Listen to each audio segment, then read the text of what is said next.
একদম ভাজা ভাজা হয়ে গেলে মিশ্রণ করে আবার চুলায় রেখে দিতে হবে। অবশেষে আমাদের চাইনিজ সবজি, প্রথমেই পেঁপে, গাজর, ভুট্টা, কপি, বিটরট, তবে এটা চাইনিজ সবজিতে দেয় না, কিন্তু আমাদের ভালো লাগে এই জন্য দেওয়া। সুন্দর করে একটা পাত্রে বা পাতিলে নিয়ে নিতে হবে। এটা সিদ্ধ করে নেওয়ার জন্য চুলায় 10 মিনিট রেখে দিলাম।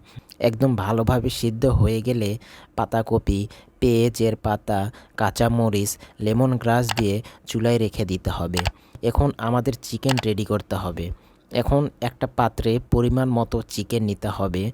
তারপর লবং, টেস্টিং সল্ট, ধনার গুঁড়া, শুকনা মরিচ, কর্নফ্লাওয়ার, আদা, রসুন বাটা মিক্স দিয়ে সুন্দর করে মেখে নিতে হবে।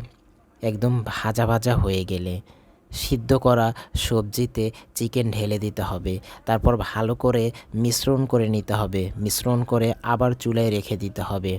অবশেষে আমাদের চাইনিজ সবজি রান্না কমপ্লিট।